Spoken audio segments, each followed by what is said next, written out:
Hello bachcho, let us read the question first. The conditions which would be favored by thermoacidophils are option A hot and alkaline, option B snow and acidic, option C hot sulfur spring और option D gut of cows. तो इस particular question में हमें वो conditions identify करनी है जो favour करती है थर्मोएसिडोफिल्स बैक्टीरिया को. तो हम जो कंसेप्ट यूज करेंगे that will be Archaebacteria and its group. Because जो किंगडम मोनेरा था जिसमें सारे यूनिसेल्युलर प्रोकैरियोटिक ऑर्गेनिज्म को इंक्लूड करा गया था according to RH Whittaker classification, जो इस किंगडम के सोल मेंबर थे दैट वाज बैक्टीरिया. बट इस किंगडम को क्लासिफाई करा गया into two classes that was archaebacteria and eubacteria. But जब हमारे पास फ्यूचर में 6 किंगडम क्लासिफिकेशन आई, they both were treated as two different kingdom because ये डिफर करते थे इनटू RNA बेसिस, जो 6 किंगडम क्लासिफिकेशन का बेसिस बना था. जो आर्कीबैक्टीरिया है ये स्पेशल बैक्टीरियाज थे बिकॉज ये सरवाइव कर सकते थे इन एक्सट्रीम हार्श कंडीशंस. और वन ऑफ द रीजंस था जो इनके सर्वाइवल का बिकॉज इनका जो केमिकल कॉम्पोजिशन था सेल वॉल का वो डिफर करता था अदर बैक्टीरियाज से.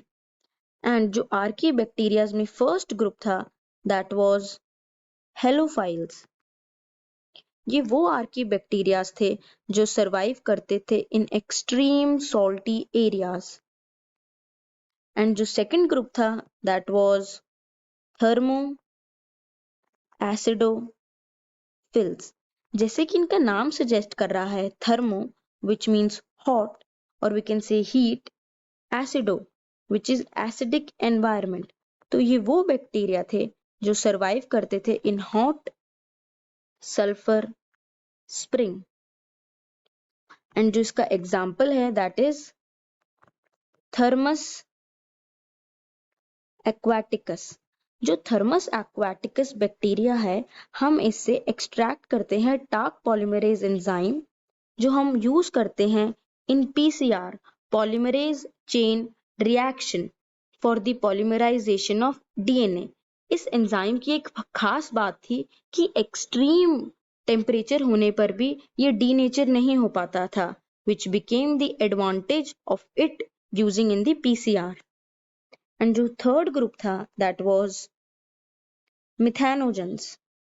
मिथेनोजेंस वो बैक्टीरिया थे जो कन्वर्ट करते थे CO2 को इनटू मीथेन गैस. इन कौन सी कंडीशंस में? इन एनारोबिक कंडीशंस में. एंड जो इसका एग्जांपल है दैट इज मिथेनोबैक्टीरियम जो हमें देखने को मिलता है इन गट्स ऑफ रूमिनेंट जैसे कि काउज और मार्शी एरियाज में भी देखने को मिलता है. जो सेकंड क्लास थी मोनेरा की that was eubacteria. They are also called as true bacteria. And जो इसमें ग्रुप्स थे that were cyanobacteria. Cyanobacterias were the first photosynthetically autotroph organism जिन्होंने एरोबिक कंडीशन को एस्टैब्लिश करा था इन द अर्थ एटमॉस्फेयर. जो इसके एग्जांपल्स हैं दैट आर नॉस्टॉक, एनाबीना. और जो नॉस्टॉक एंड एनाबीना है ना वो नाइट्रोजन फिक्सेशन में भी हेल्प करते हैं ईदर बाय फ्री लिविंग और by symbiotically fixing nitrogen. And जो उसका एक और एग्जांपल है दैट इज स्पिरुलिना जो कंज्यूम करा जाता है बाय द स्पेस ट्रेवलर्स. जो सेकंड ग्रुप था that is mycoplasma. Mycoplasma are one of the smallest cells known which measures only 0.3 micrometers. But ये pathogenic है to both animals as well as plants. But ये survive कर सकते हैं दोनों conditions में, aerobic conditions में भी as well as anaerobic conditions में भी. Now coming back to the question, जो thermoacidophils हैं वो hot and alkaline conditions उन्हें फेवर करती है।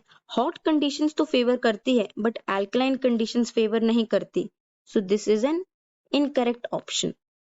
स्नो एंड एसिडिक, सिमिलरली जो स्नो है वो तो फेवर नहीं करती बट एसिडिक कंडीशंस फेवर करती है, बट ये वाला आंसर भी इनकरेक्ट हो गया, ये वाला ऑप्शन।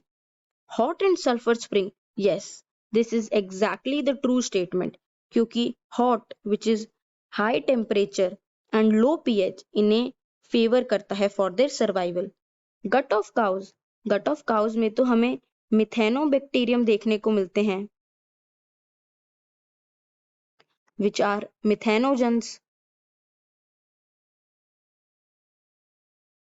इसीलिए जो करेक्ट ऑप्शन है that is C, hot sulphur spring. I hope you must have understood it well. All the best.